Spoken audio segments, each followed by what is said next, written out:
የምዕራባውያን ከእግዚአብሔር የሸሸበት ምክንያት ሰው ላይ የተመሰረተው። እኔና እናንተ ግን የተመሰረተው በእግዚአብሔር ቅዱስ መጽሐፍ በአባቶቻችን ትምህርት ላይ ታሉ። ያንተ አባቶች ቅድመ አያቶች ያንቺ የጥንት ወገኖችሽ ሰማይ የማይንበረከክ ለምድር የማይሰግድ ለተራራ ለወንዝ ለዛፎች የማይንበረከክ በኦሪት ዘጸአት ምዕራፍ 20 ቁጥር 1 ላይ ከኔ በስተቀር ሌላ አምላክ የለም ብሎ እንደተናገረ እግዚአብሔር አንዱን እግዚአብሔር ያመለከች ነች ኢትዮጵያ። መኑ ይመስለከ እምነ አማልክተ እግዚኦ። እግዚአብሔር ዓለምን ሲፈጥር በሦስተኛው ቀን ምን አለ? ምድር ሳይዘሩባት እህል አበቀለች። ሳይዘሩባት ያቺ ምድር እመቤታችንን ትመስላለች። እመቤታችን ያለ ወንድ ዘር አምላክን ያለ ወንድ ዘር ጸንሳ ወለደች። በዛች ምድር ትመሰላለች ይላል። ሳይንቲስቶች ምን አሉ መሰላችሁ? ለፍተን ዘፍጥረት ምዕራፍ 1 ቁጥር 1 ላይ ደረስን። ኒው ኤጅ ሙቭመንት የሚለው እሳቤ ከዛፍ ጋር ከሰማይ ዩኒቨርስ ጋር ከምድር ጋር ከወንዝ ጋር ከድንጋይ ጋር እግዚአብሔርን ትተህ እሱን ተከተል መጨረሻ ዩኒቨርስን ታገኛለህ። ዩኒቨርስ ማለት ደግሞ ጂኒ የተባለው ሰይጣን ነው ብሎ የጻፉት መጽሐፍ የሞከረ ሰይጣን ነበር፣ ወደቀ። ማግኒፊሸንት ነኝ ሲል የነበረው ውብ ነኝ ሲል የነበረው ሉሲፈር ወደቀ። አሁን የእሱን ትምህርት ኒው ኤጅ ሙቭመንት ብሎ አምጥተውታል። ሰይጣን መሆን ማለት ነው። የሚጣላውን እግዚአብሔር ነው የሚጣላው። ተክለ ሃይማኖትን የሚጣላውን እግዚአብሔር ነው የሚጣላው። ጊዮርጊስን የሚጣላውን እግዚአብሔር ነው የሚጣላው። ይሄው ይሄ ቃል ያለ ዘላለማዊ ነው።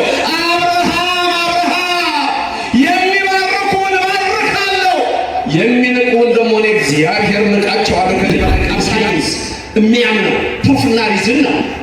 ወይ በኪሎግራም ወይ በኪሎ ሜትር ይለካል። ፍርሃትን በምን ይለካዋል? ሳይንስ ፍቅርን በምን ይለካዋል? ሳይንስ ውበትን በምን ይለካዋል? ሳይንስ የሚወድቀው እዚህ ላይ። የሆነ ሰው ስጦታ ሰጥቶ የእናንተ መልስ ምንድን ነው? ስጦታ ሲሰጣችሁ እግዚአብሔር ይስጥልኝ። በእንግሊዝኛው አንድ ሰው ሰጥቷችሁ ምን ነው የምትሉት? እግዚአብሔር ይስጥልኝ ነው የምትሉት? ቴንክ ዩ ዩ። ውድ የሳንኤል ሚዲያ ቤተሰቦች በዚህ ቻናል የኢትዮጵያ ኦርቶዶክስ ተዋሕዶ የንግስ በዓላትን፣ መጽሐፍ ቅዱስን መሠረት ያደረጉ ስብከቶችን፣ መንፈሳዊ ዝማሬዎችን እና ክብረ ቅዱሳንን የሚገልጡ ትምህርቶችን በስፋት የሚቀርቡበት ስለሆነ ለቻናሉ አዲስ ከሆኑ ሰብስክራይብ በማድረግ ቤተሰብ ይሁኑ። ይህን መንፈሳዊ አገልግሎት ላይክ፣ ሼር በማድረግና አስተያየት በመጻፍ ይደግፉ። በስመ አብ ወወልድ ወመንፈስ ቅዱስ አሐዱ አምላክ አሜን። ክቡር አባታችን መላከ ሳይድ ቡራክቤ ድረሰን በዚህ ያላችሁ አእይንተ እግዚአብሔር መነኮሳት ወካህናት አሃው ዲያቆናት የቤተ ክርስቲያን ጌጦቿ ምእመናን አባቶቼ፣ እናቶቼ፣ ወንድሞቼና እህቶቼ እግዚአብሔር አምላክ የሚወዳችሁ ሕፃናት ጭምር እንዲሁም በተለያየ አገር ሆናችሁ በዚህ በቀጥታ የምትከታተሉ ሁሉ ሰላም እግዚአብሔር ከሁላችን ጋር ይሁን። እንደምን አላችሁ? ሰማይን ያለ ምሰሶ ከነግሱ የዘረጋ ምድርንም በውሃ ላይ ያለ ካስማ ከነልብሱ ያጸና ደመናን ያለ ድምፅ የሚመራው አየርን ሳይታይ የሚያስጉዘው የሚታየውንም የማይታየውንም ሁሉ የፈጠረ የሰራዊት ጌታ እግዚአብሔር ከዘላለም እስከ ዘላለም ለስም አጠራሩ ክብር ምስጋና ይግባው። ረድኤተ እግዚአብሔርን አጋዥ በማድረግ ዛሬ በዚህ በታላቁ ቅዱስ ስፍራ በደብረ ሳይል ቅዱስ ሚካኤል የምንማማርበት የትምህርታችን ኃይለ ቃል የሚሆነው በኦሪት ዘፍጥረት ምዕራፍ 12 ከቁጥር 1 ጀምሮ እስከ ቁጥር 3 ያለውን ኃይለ ቃል ይሆናል። ርዕሳችንም የሚሆነው እኔ ወደማሳይህ ምድር ሂድ የሚል ይሆናል። እኔ ወደማሳይ ምድር ሂድ ወሁር ውስተ ምድር እንተ አርአየከ አነ። ቃሉ የእግዚአብሔር ነው፣ የተባለው ለአብርሃም ነው። በዚህ ትምህርት ውስጥ ምን ምን ነገሮች ይዘን እንሄዳለን? አንደኛ፣ እግዚአብሔር በየዘመናት ልጆቹን ይጠራል፣ ይባርካል፣ በረከታቸውም ለእኛ ይደርሳል። ስለዚህ በዚህ ትምህርት ውስጥ እግዚአብሔር በቅዱሳን ላይ ያለውን በረከቱን እንመለከታለን። የኢትዮጵያ ኦርቶዶክስ ተዋሕዶ ቤተክርስቲያን መጽሐፍ ቅዱሳዊ መሆኗን እናያለን። እያንዳንዱ ስራችን በየጊዜው የምናደርገው መጽሐፍ ቅዱሳዊ መሆኑን እናያለን። የኢትዮጵያ ኦርቶዶክስ ተዋሕዶ ቤተክርስቲያን ከሌሎች የምትለይበትን ትልቅ ሐሳብ፣ እምነት እናያለን። ለሁሉም ሰው ለሰው አስታዋሽ ነው። ሰው ለሰው አሳሳቢ ነው። በልቡና የሚያሳድር በአእምሮ የሚቀርጽ የቃሉ ባለቤት እግዚአብሔር የምትሰሙትን ሁሉ በልቡናችሁ ጽላት ይጻፍላችሁ። ለእኔም ለምናገረው ጠባቡን፣ ቃሉን፣ ማስተዋሉን፣ የቃሉን ደጅ እንዲከፍትልኝ ሁል ጊዜ በጸሎታችሁ አስቡኝ። ይህ ድምፅ የሚሰማችሁ ሁሉ ሐሳብ ሕሊናችሁ በሰማያት ይኑር። ያላችሁበትንም ስፍራ እወቁ። የጽድቅን ቃል ደስ በሚያሰኙ ጆሮች አድምጡ። አንድም እንኳ በዚህ ቅጽር የራሱን ወሬ የሚያወራ ሰው ከቶ አይሰማ። ምድርን ባያት ጊዜ እንድትንቀጠቀጥ ለሚያደርጋት ደሴቶችንም ለሚያቀልጠው ኃያልና ብርቱ አምላክ ከዚህ ሰዓት ጀምራችሁ ሁላችሁም ልቡናችሁን ለሠራዊት ጌታ ለእግዚአብሔር አስማርኩ። እግዚአብሔር አብርሃምን እንዲህ አለው ብሎ ይጀምራል። ኦሪት ዘፍጥረት ምዕራፍ 12 ቁጥር 1 በሙሴ የተጻፈ። ከዛ በኋላ መጽሐፍ የተጻፈው የአሦር ንጉሥ ስልምናሶር የተባለ 10 ነገድ ማርኮ ወስዶ ከዛ በሚመለሱበት ጊዜ ሰማርያውያን ተብለው የሚጠሩ 5ቱን ኦሪት የሰማርያውያን ኦሪት ተብሎ ይጠራል። እሱን ጽፈዋል። ዘሰማሪታን ፔናቶክ ይባላል፣ ወይም ፔንታቶክ። ዘሰማሪታን ፔንታቶክ ይባላል። ፔንታ ማለት 5 ማለት ነው። ቶክ እንደ መጽሐፍ ነው። ፔንታቶክ ማለት the 5 books of Moses ማለት ነው። የሰማርያውያን የሚባለው እሱ ነው። ዛሬ በሱ ላይ ዝርዝር ብዙ አልሰጥም፣ እንዲሁ ዝም ብላችሁ እንድትሰሙት ብቻ ነው። ኦሪት ዘሳም የሳምራውያን ኦሪት።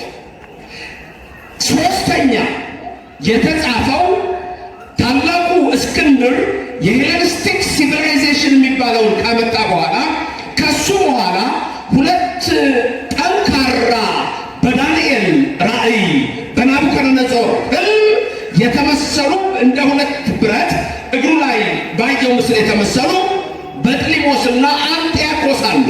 በጥሊሞስ በእንግሊዝኛው ፓቶሎሚ የሚባለው ንጉሥ የግሪክ ኤምፓየርን የሚመራ እሱ በነገሰ ጊዜ የብሉይ መጽሐፍትን ከዕብራይስጥ ወደ ግሪክ እንዲተረጎም አድርጓል። ይሄንን የተረጎሙ ሰዎች ቁጥራቸው 72 ስለሆነ መጽሐፉ በእነሱ ስም የ70 ሊቃናት ተብሎ ተጠራ። እንግሊዘኛው ላይ ስታዩት ሴፕቱ ኤጀንት ይላል። ሴፕቱ ኤጀንት ማለት 70 ሰዎችን የሚያመለክት ነው። በሮማን ነምበር ደግሞ LXX የሚል ነው። አንዳንዶች ስለምትጎረጉ ልታገኙ ትችላላችሁ። የሰባው ሊቃናት የሰባው ሊቃናት ትርጓሜ ወደኛ አገር መጥቷል። በግሪክ ቋንቋ በጥንት ዘመን የሚገርመው መላከሳይ ይሄ ፈጣሪ ስለማያውቁ ራሱ ቮካብለሪው የለም በግሪክ። ምክንያቱም ለነሱ ለግሪኮች አምላክ አማልክት እያሉ የሚጠሯቸው ለምሳሌ አምላክ አማልክታቸው የነሱ የአማልክት አምላክ የሚሉት ዚውስ ነው። ግሪክ ውስጥ የኦሊምፐስ ተራራ አለ። በኦሊምፐስ ተራራ ላይ 11ዱ እግዚአብሔሮች ተቀምጠው ዓለምን ይቃኙታል፣ ግሪክን ይመሩታል። የነዚህ 11ዱም ንጉሠ ነገሥታቸው ወይም ደግሞ አምላክ አማልክት የሚባለው ዚውስ ነው ይላል። የሰማችሁ ነው። የግሪክ የአምላኮች አምላክ የሚባለው ዋናው ማን ነው? ዚውስ። ሆሜር ይላል ዚውስ ትናንትና ወደ ኢትዮጵያ ሄደ ይላል። ይሄ ከክርስቶስ ልደት በፊት ብዙ ዓመታት ቀድሞ የተጻፈ መጽሐፍ ነው። ትናንትና ዚውስ ወደ ኢትዮጵያ ሄዶ ኢትዮጵያ ጋር ሄዶ የኢትዮጵያ ጸሎት ሰማይ ስለሚደርስ የግሪክ አምላክ አማልክት ብለው እነሱ የሚጠሩት በሚቲዮሎጂ ውስጥ በእነሱ ውስጥ የተቀመጠው ነው። ዚውስ መጥቶ ኢትዮጵያ መጥቶ ነው ከኢትዮጵያ ሕዝብ ጋር ሰብቶ የሚሄድ የእነሱ አምላክ ኢትዮጵያ እየመጣ ይማሰላል። ኢትዮጵያ ሕዝብ ትንሽ አይገርምም? ትንሽ አይገርምም? ኢትዮጵያ ትልቅ ነገር እኮ ነው። ስሙ ትልቅ ነገር እኮ ነው ወገኖች። እኛ ጋር ስለሆነ ዝም ብለን እንዳናየው በመጽሐፍ ቅዱስ ላይ ለመጀመሪያ የተጻፈ ስም ነው። የኛ አምላክ በሶስቱ ሕግጋት በሕገ ልቡና፣ በሕገ ኦሪት፣ በሕገ ወንጌል እግዚአብሔርን ያመለከች አገር፣ ለእግዚአብሔር ብቻ የሰገደች፣ ለእግዚአብሔር ብቻ የተንበረከከች የግሪክ አማልክት አምላክ የተባሉ የሚማጸኑት ሮማውያን የተባሉ ከንቱ አማልክት የሚከተሉ ያንተ አባቶች ቅድመ አያቶች ያንቺ የጥንት ወገኖችሽ የዘር ማንዘራችን ከላይ ጀምሮ ሲመጣ የነበረው ከንቱ አማልክትን የማያመልክ ለሰማይ የማይንበረከክ ለምድር የማይሰግድ ለተራራ ለወንዝ ለዛፎች የማይንበረከክ በኦሪት ዘጸአት ምዕራፍ 20 ቁጥር 1 ላይ ከኔ በስተቀር ሌላ አምላክ የለም ብሎ እንደተናገረ እግዚአብሔር አንዱን እግዚአብሔር ያመለከች ነች ኢትዮጵያ። አንዱን እግዚአብሔር የሚያመልክ ሕዝብ ነው። ይህ ሕዝብ ክብርና ምስጋና ለእግዚአብሔር ይድረሰው። ለዚህ ነው የእግዚአብሔር ቃል ሁልጊዜ የሚነግረን መኑ ይመስለከ እምነ አማልክተ እግዚኦ፣ አንተ ሰማይን የዘረጋህ ምድርን የመሰረትህ ማን ነው የሚመስልህ? የሚመስልህ የለም። አንድ ብርጭቆ ውሃ ማምጣት የሚችል የለም ከእግዚአብሔር ውጭ። የኔና የእናንተ አምላክ እግዚአብሔር ግን ሰማይን በዛ ያለ ምሰሶ ምድርን በውሃ ላይ ያለ ካስማ አጽንቶ ያውን የምንተነፍሰውን ሁሉ አየር የሰጠን ስሙ እግዚአብሔር ነው። ምስጉን ይሁን ለዘላለም። እግዚአብሔር ግሩም ነው። እግዚአብሔር ሥራው ድንቅ ነው። በልሞ ወደ እግዚአብሔር ግሩም ግብርከ እግዚአብሔር እንዲህ በሉት ይላል ልበ አምላክ ዳዊት። ምን በሉት አለ? ግሩም ግብርከ እግዚአብሔር ሆይ ሥራህ ግሩም ነው በሉት ይላል። ሥራህ ግሩም እግዚአብሔር እናመሰግነዋለን። ግሩም እግዚአብሔር 22ቱን አሌፋት ታውቋቸዋላችሁ? 22ቱን አሌፋት ስትጸልዩ ታገኟቸዋላችሁ። መዝሙር 118 ላይ ሰቆቃወ ኤርምያስ ላይ ጊሜል የሚል ከ22ቱ አሌፋት አንዱ ጊሜል ነው። የ22ቱ አሌፋት አዳም በገነት ውስጥ የሚጸልየው ነበር። ከገነት ሲወጣ ሲበድል ጥፍት አሉ 22ቱ። ከዛ በማጊዜ ነው እንደገና የተገለጹት። በጸፍጸፈ ሰማይ በሄኖስ ጊዜ ነው የተገለጡት 22ቱ አሌፋት። 22ቱ አሌፋት ትርጉማቸው ድንቅ ነው። አሌፍ ይላል የመጀመሪያው። አሌፍ ማለት አሐዱ እግዚአብሔር ነው። ቀጥሎ ቤት ይላል። ቤት ቢሂል ባኢል እግዚአብሔር ይላል። ጊሜል ላይ ስትደርሱ ጊሜል ቢሂል ግሩም እግዚአብሔር ይላል።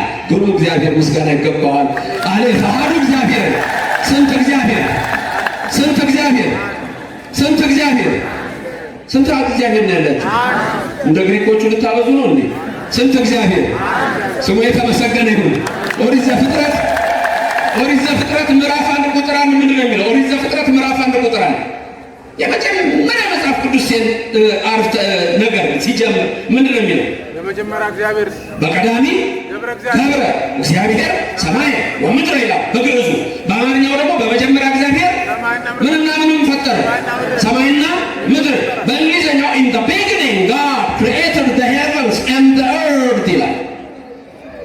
አንድ ሳይንቲስት አንድ እግዚአብሔርን የማያውቅ የነበር አንድ ሰው there is no God ብሎ ይጽፍና ኖን ይሰርዝና ይጽፍባትና there is a God ይላል።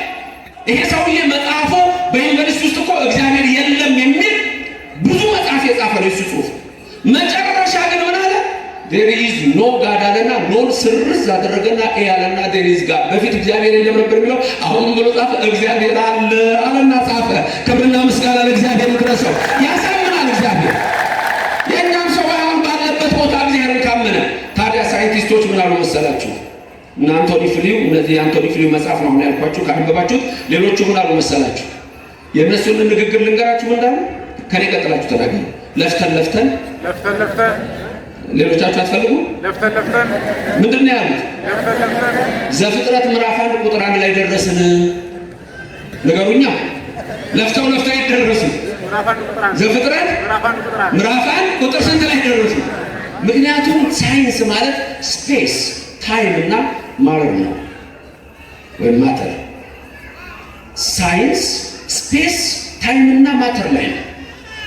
ይህንን የተማራችሁ ሰዎች ሁሉ ፊደል ቁጥራችሁ ታውቁታላችሁ።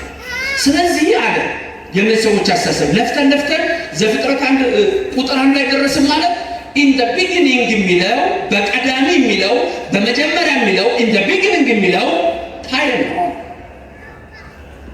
God created the heavens የሚለው ሰማይ የሚለው ስፔስ ነው። ወምድር የሚለው ምንድን ነው?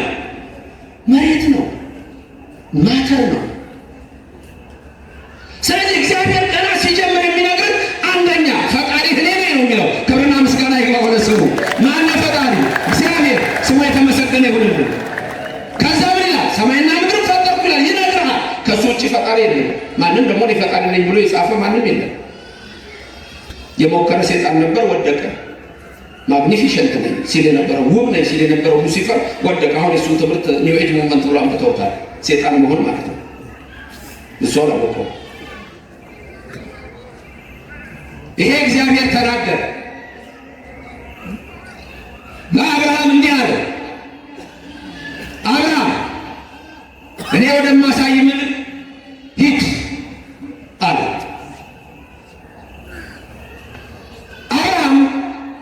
በኦሪት ዘፍጥረት ምዕራፍ 12 ቁጥር 1 ላይ ያለ ቃል ነው።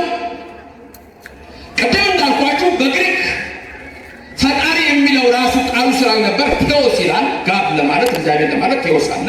ኋላ ላይ ነው ቋንቋው እየዳበረ የመጣው እንጂ ከሰማይ ምንም የለም በቃ የሚል እዚሁ ነው ያሉት አማልክቶቻችን የሚል ትምህርት ያላቸው።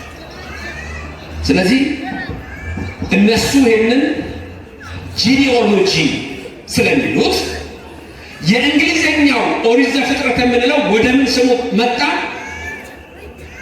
the book of Genesis ወደሚል መጣ። ጄኔሲስ ጂኒኦሎጂ ማለት ነው።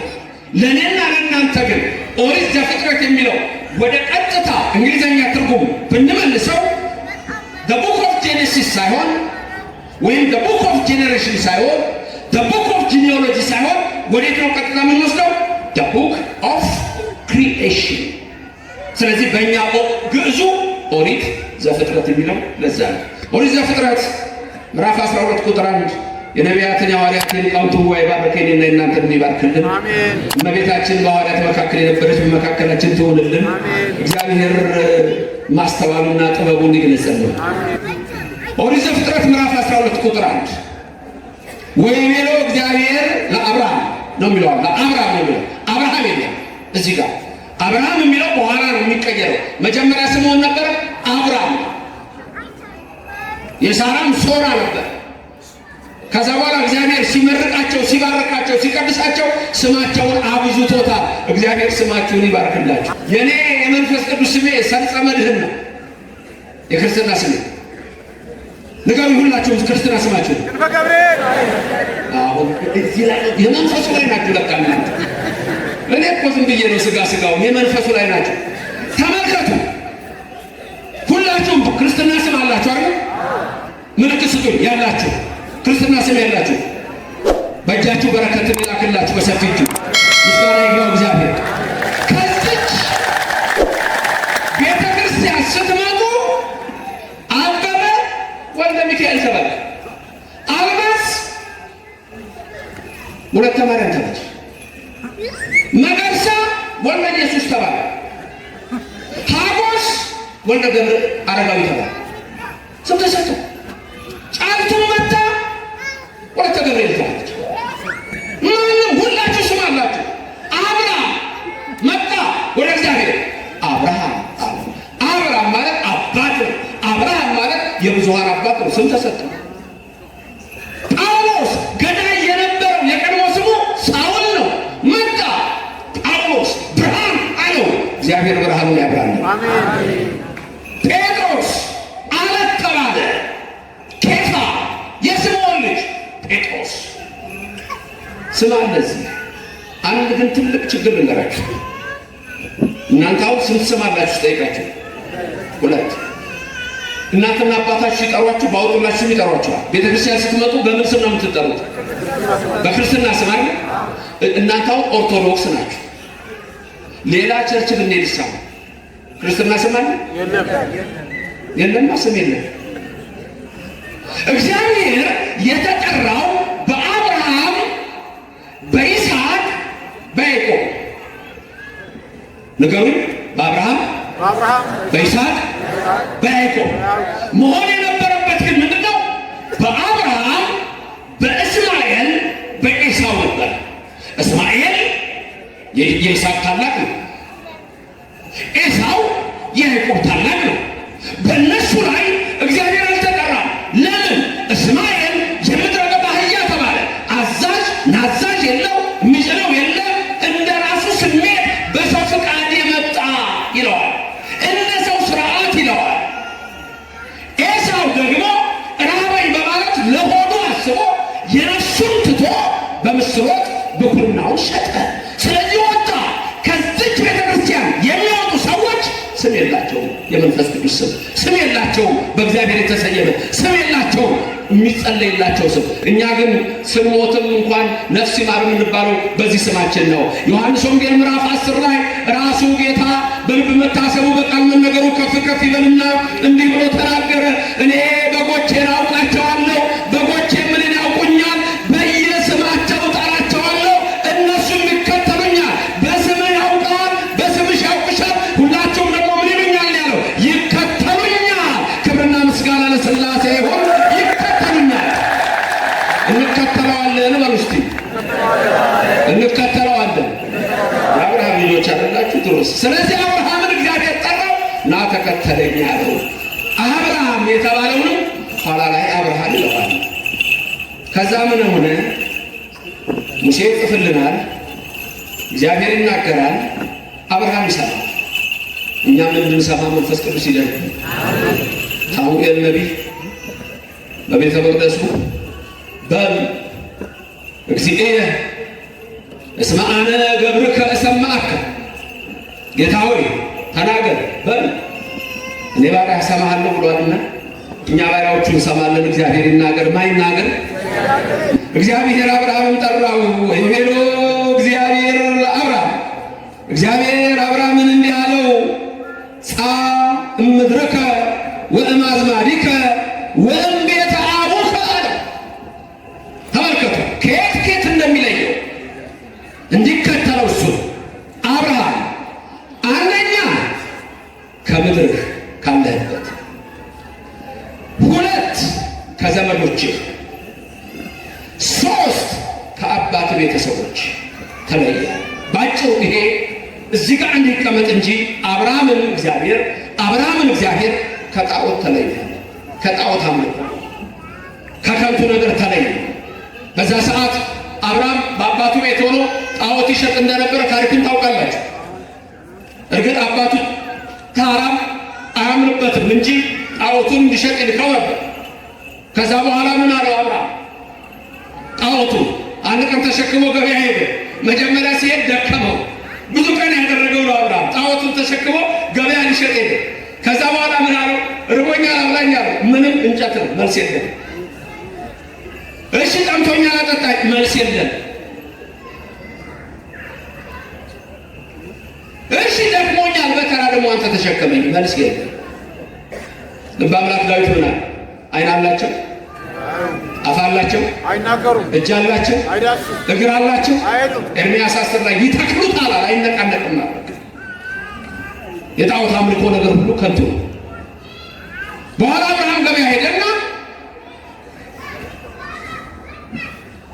ቢራቡ የማያበላ ቢጠሙ የማያጠጣ አምላክ አለላችሁ ብዙ አለ። ሰዎች ሳቁበት። የልጅ አይምሮውን ነካ አደረገው እንዴ እንዲህ ያለ ማን ሊገዛው ይችላል? የታራ ልጅ ዛሬ ምን ሆነ? አንዳንዶቹ የሚያውቁት ባለ ዕዳ ያቀለለውን አሞሌ ባለቤት አይቀበለው ነው እንዲህ የሚባል ነገር አለ። ተረቱ ላይ ትክክል ከተረገጠ በኋላ አብርሃም ምን አደረገ? በድንጋይና በድንጋይ መካከል አደረገና ምን አደረገው? ሰበረው። እንጨት ነው፣ የዕለተሰብ ውስጥ ፍጡር ነው፣ አምላክ አይደለም። ከዛ በኋላ ምን አለ? አምላክ ማን ነው አለ አብርሃም። በስነ ፍጥረት ተመራመረ። ብርሃነ ዓለም ቅዱስ ጳውሎስ በረከቱ ይደርብን ሮሜ ምዕራፍ 1 ቁጥር 19 ላይ ይህን ይናገራል። እግዚአብሔር ለፍጥረቱ በፍጥረቱ ይታወቃል። ይህን ቃል ላስብላችሁ። እግዚአብሔር ለፍጥረቱ በፍጥረቱ ይታወቃል። ለማ ለፍጥረቱ ለማ ለፍጥረቱ በምን ይታወቃል? በፍጥረቱ ሰማይን አይቶ እግዚአብሔርን ማወቅ ይቻላል። ምድርን አይቶ እግዚአብሔርን ማወቅ ይቻላል። አዋፍን አይቶ እግዚአብሔርን ማወቅ ይቻላል። አሁን ግን ዘመኑ ወዴት እየሄደ ነው? ወደ ክፉ አስተሳሰብ ስለሄደ ቅድም መምህር ሲናገሩ እንደሰማችሁት ኒው ኤጅ ሙቭመንት የሚለው እሳቤ ከዛፍ ጋር፣ ከሰማይ ዩኒቨርስ ጋር፣ ከምድር ጋር፣ ከወንዝ ጋር፣ ከድንጋይ ጋር እግዚአብሔርን ትተህ እሱን ተከተል፣ መጨረሻ ዩኒቨርስን ታገኛለህ። ዩኒቨርስ ማለት ደግሞ ጂኒ የተባለው ሰይጣን ነው ብሎ የጻፉት መጽሐፋቸው። ብዙ ሰው ግን ይሄን አይደለም። እዚህ መጥተው እናነቃቃለን ወይም የሚሉት የኛው ወገኖቻችን ይሄን ነገር ያወቁት አይመስልም። አብርሃም ፀሐይ ነች አምላክ አለ፣ ደመና ከለላት። ውሃ ነው አለ፣ በቦይ ይነዳል። ነፋስ ነው አለ፣ ግድግዳ ሸፈነ። ከዛ ምን አለ? አምላከ ፀሐይ ተናበብ፣ ፀሐይን የፈጠርክ ሰማይን የዘረጋ ምድርን የመሰረተ አንተ እግዚአብሔር ራስህ ተናገረኝ ጥራኝ አለው። ከዛ ነው ወይ ቤሎ እግዚአብሔር ለአብርሃም የሚለው ቃሉ የሚጀምረው እዚህ ጋር ነው። እግዚአብሔር አብርሃምን እንዲህ አለው። ምን አለው? ጻ እምድርከ ወእምአዝማሪከ ተፈለጥ፣ ተለይ፣ ውጣ፣ ወደማሳይ ምድር ሂድ፣ እኔ ራሴ አሳይሃለሁ።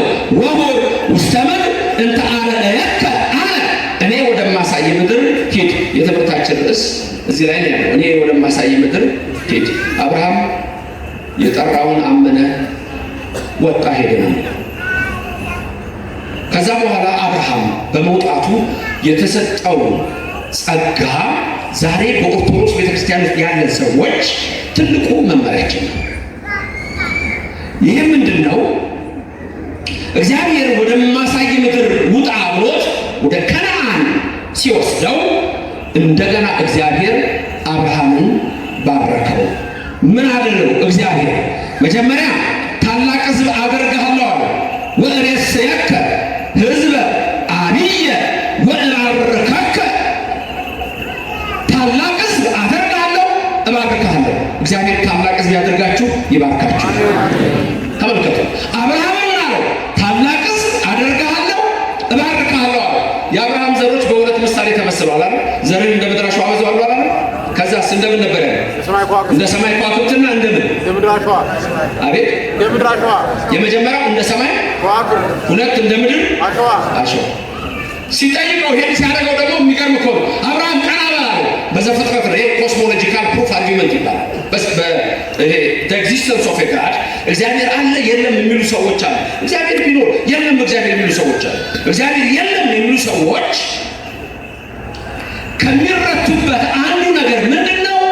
ኮስሞሎጂካል ፕሩፍ አርጊመንት ይባላል። ምን ማለት ነው? ይሄ ጳውሎስ ቅድም ያለው እግዚአብሔር ለፍጥረቱ በፍጥረቱ ይታወቃል፣ በፈጠረው ፍጥረት እግዚአብሔር እንዳለ ይታወቃል።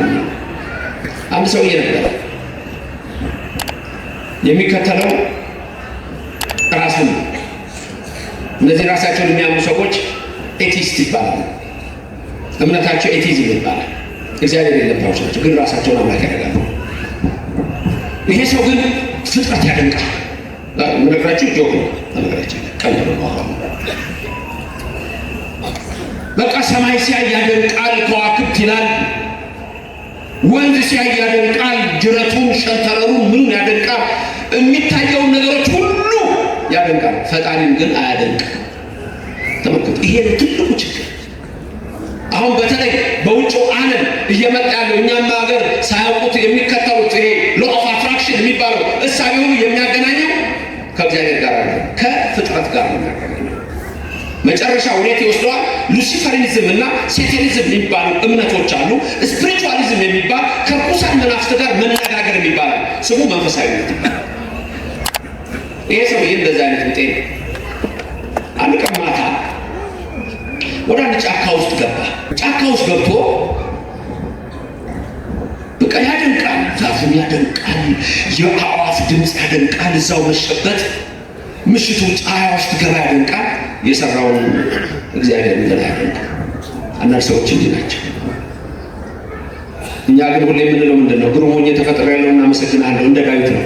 ልበ አምላክ ዳዊት እንዳለ እስቲ ተናገሩት። ግሩም ሆኜ ተፈጥሬያለሁና አመሰግናለሁ። ምስጋና ገንዘቡ ነው፣ እልልታ ገንዘቡ ነው። ስሙ የተመሰገነ ነው። አንድ ሰው መንግስተ ሰማያት የሚገባው እግዚአብሔርን ሲያምን ብቻ ነው። አለቀ። ሃይማኖት ሁለት መልካም ስራ ሲሰራ ሃይማኖትና ምግባር ነው። ሁለቱ ከሌሉ ከንቱ ነው። የሰውየው ነገር ልጨርስላችሁ። መሸበት። አንበሳ መጣ። ከፊቱ አንበሳ ሲመጣ አቤት እያደነቀው ምን አይነት ነው ጎፈሬ ይላል፣ እንደው ይላል። እግዚአብሔር ፈጠረው ግን አይደል። አንበሳው እየቀረበ ሲመጣ ሰውየው መፍራት ጀመረ። ለምን ሰው ይፈራ? ሰው ይፈራ? ለምን ይፈራ? ሰው ለምን ትፈራላችሁ? ከየት መጣ ፍርሃት? የት ጋር ነው ፍርሃት የሚሰማችሁ? ግን የት ጋር ነው የሚሰማችሁ? ሳይንስ የተማራችሁ ዓለም ትምህርት የተማራችሁ ፍርሃት ምንድን ነው? ሳይንስ የሚያምነው ፕሩፍና ሪዝን ነው። ወይ በኪሎግራም ወይ በኪሎ ሜትር ይለካል። ፍርሃትን በምን ይለካዋል? ሳይንስ። ፍቅርን በምን ይለካዋል? ሳይንስ። ውበትን በምን ይለካዋል? ሳይንስ የሚወድቀው እዚህ ላይ አያችሁ። ሁሉም በፕሩፍና በሪዝን አደርገዋለሁ ማለት አይችልም ሳይንስ። ለዚህ ነው ሳይንስ የሚቆመው። ግን ለማንኛውም ፍርሃት የት ጋር የሚሰማቸው? እስቲ ሶስት ነገር ልንገራቸው፣ ከኔ ቀጥላችሁ ልገሟቸው። ፍርሃት፣ ድንጋጼ፣ ረዓድ። የት የተሰማቸው? እነዚህ ፍርሃት፣ ድንጋጼና ረዓድ። የት ጋር ነው ፍርሃት የሚሰማቸው? ድንጋጼ መደንገጥ ማለት ነው። ስትደነግጡ የቱ ጋር ነው ድንጋጤ የሚሰማቸው? ልብ ላይ ነው ድንጋጤ። ጥሩ። ፍርሃት የት ጋር ሊሆን ነው? የት ጋር ሊሆን ነው ፍርሃት? ምን ላይ ነው የምትፈራው? እንደው ተኝተህ አንዳንድ የሚሰማ ስሜት የፍርሃት የቱ ጋር ነው? ልብን ለሌላ ሰጣችሁት። ፍርሃት ልብ ላይ ነው። ድንጋጼ አይምሮ ናላ ላይ ነው፣ ጭንቅላት ላይ ነው። ረዓድ ደግሞ ይሄ መንቀጥቀጥ ስለሆነ በጣም ሰው ሲፈራ የሚጀምረው ከእግሩ ነው። የረዓድ ቦታ ደግሞ ጉልበት ነው። በእኛ እኮ ተቀምጧል እኮ እያንዳንዱ ነገር ተቀምጧል። ሰውየው ፈራ። ለማንኛውም ዛፍ ያደንቃል፣ የዛፍ ፈጣሪ ያደንቃል። ሰማይ ያደንቃል፣ የሰማይን ፈጣሪ ያደንቃል። ምድር ያደንቃል፣ የምድርን ፈጣሪ ያደንቃል። አራዊት ያደንቃል፣ የአራዊትን ፈጣሪ ያደንቃል። ሰውንም አይቶ ያደንቃል፣ የሰውን ፈጣሪ አያውቀውም። እኛ እናውቀዋለን። ስሙ እግዚአብሔር ነው። ስሙ ለዘላለም የተመሰገነ ነው። እግዚአብሔር ነው የእኛ አምላክ፣ የእኛ ፈጣሪ ሁሉን ያደረገ። ምክንያቱም አንድ ብርጭቆ ውሃ አምጥቶ ያሳየኝ ማንም የለም። ፈጥሮ አንድ ብርጭቆ ቀላል ነው። አንድ ብርጭቆ ትንሽ ነው የምትመስለው። አንድ ስኒ ውሃ የፈጠረ ማንም የለም። ምን ይመስለከምና ማርክት ጊዜው የኔና የእናንተን አምላክ የሚመስለው ማንም የለም። ስሙ የተመሰገነ ይሁን። ክብር ምስጋና ይሁን።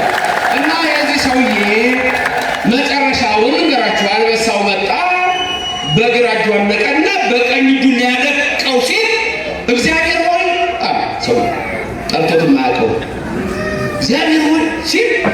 አንበሳው ፍሪዝ አደረገ። ፍሪዝ እንዲህ ያለው ቀጣል እንደ ሐውልት። ከዛ እግዚአብሔር መጣና ሲጨንቅ ጠራኸኝ አይደል አለ። ሲጨንቅ ጠራኸኝ ዝም። ምክንያቱም አንዳንድ ሰው መልስ አይኖረው ዝም አለ። እሺ አሁንስ ክርስቲያን ትሆናለህ ታምነኛለህ ወይስ አታምነኝም አለ። አሁን ሰውየው በራሱ አይደል የሚያምነው ሁሉን ነገር።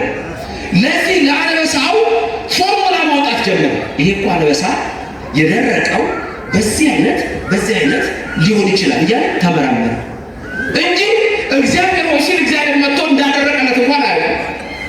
ከዛ ተመራመረ እና እዛች ለትንሽ ጊዜ እና ታምናለህ አታምነው?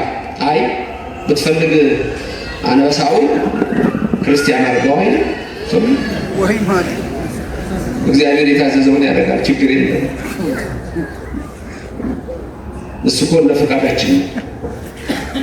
የአንበሳ ድርቅ ብሎ የነበረው ክርስቲያን አድርገው ሲል ወደ ቀደመው ማንነቱ ተመለሰ።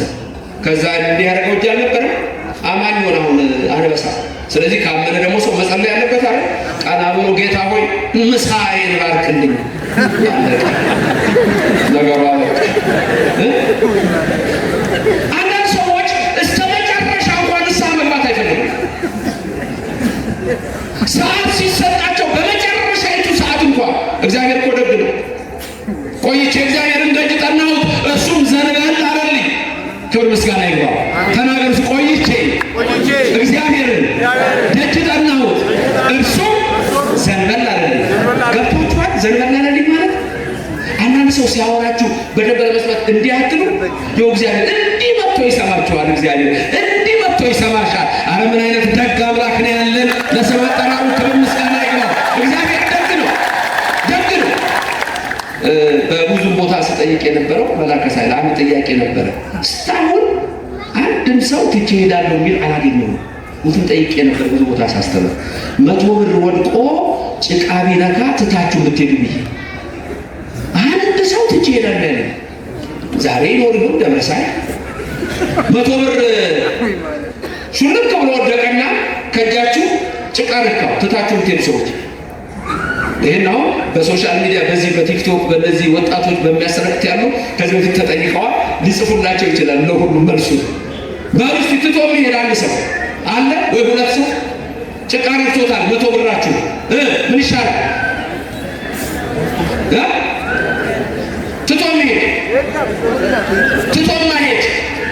ትቶ ማሄድ እሺ ጭቃው ምን ልታረጉት ነው? ጭቃ ነክቶታል 100 ብሩ እንዲህ ትንሽ ነገር ቦታ ምን ታረጉታላችሁ? ጥርቅ ከዛስ ወደ ኪስ ነው። ለምን ምናችሁ ነው? ገንዘባችሁ ነው። በቃ ጥሩ እንግዲያው ቀጥሎ እንናገር። የማን ገንዘብ ናችሁ? አንተ 100 ብርን ጭቃ ጥርቅ አድርገህ ኪስ ከተት። ምክንያቱም ገንዘብ ነው። አንቺም ከተሸለ ምክንያቱም ምንሽ ነው? እናንተ የእግዚአብሔር ገንዘብ ናችሁ። ገብቷችኋል ነገሩ? እናንተ የማገንዘብ ናችሁ። ከዛ እንደ ዳዊት መጸለይ ነው። ልበ ንጹሐ ፍጥር ሊተ እግዚኦ መንፈሰ ርቱዐ አድስ ውስተ ከርሥየ። ንጹሕ ልብ ፍጠርልኝ፣ የቀናውን መንፈስ በውስጤ አድስ። ያንባ አምላክ ዳዊት ያዕቆብን እግዚአብሔር ከትንሽ ቦታ አንስቶ ከፍ እንዳደረገው ነው።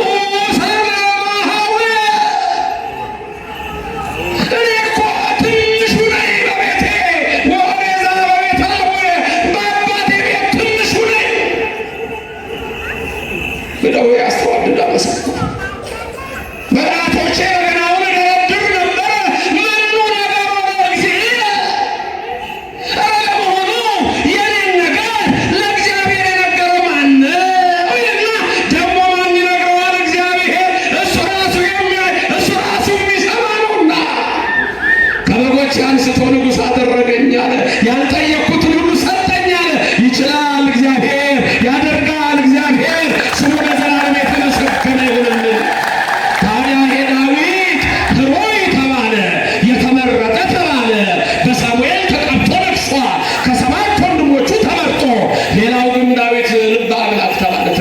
ነው። እንዲህ አለ አንዴ ሲጸልይ፣ ቅድም ባልኳችሁ በመዝሙር 50 ላይ እጽበርኒ ወአንጽሐኒ ኃጢአቴ፣ እጠበኝ ከኃጢአቴም አንጻኛል። ምን አለ ዳዊት? ምን አለ? እጠበኝ ከኃጢአቴም። ከዛ ምን መሰላችሁ? ጸአችሁ እንደ በረዶ ነጭ ሆነላለሁ። እጠበኝ አንጻኝ። ዳዊት እናንተ የማገንዘብ ናችሁ። ያችን 100 ብር የታረጋችኋት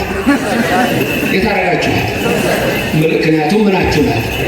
ታዲያ አንተ ኃጢአት ጭቃ ሊነካ፣ አንቺ የዓለም ርኩሰት ጭቃ ሊነካሽ ወደዚች ወደማሳይ ምድር ወደ ኦርቶዶክስ ቤተክርስቲያን ና ብሎ ሲጠራ ሊባርክህ ሊባርክሽ ሊቀድስህ ሊቀድስሽ ወደዚች እኮ ስትመጡ ምን እንደምትሆኑ ታውቃላችሁ? እንደ አብርሃም ሰምታችሁ ወደማሳይ ምድር የተባለች ወደ ቅዱስ ቤተክርስቲያን ውጣ፣ ከዛ ከዓለም ውጣ፣ ከርኩሰት ውጣ፣ ከጣዖት ውጣ፣ ከዝሙት ውጣ፣ ውጪ፣ ከሐሺሽ ውጣ፣ ከርኩሰት አምልጡ፣ ከጣዖት አምልጡ፣ ከዓለማዊ ርኩሰት አምልጡ፣ ከጥል፣ ከክርክር፣ ከሐሜት፣ ከርኩሰት፣ ከዘረኝነት፣ ከአድመኝነት፣ ከሴረኛነት፣ ከከንቱ ነገር ኑ ውጡ ወደዚህ ብሎ ሲጠራችሁ እኮ እጥብ አድርጎ ገንዘቡ ናችሁና ወደ መንግስቱ ሊከታችሁ ነው።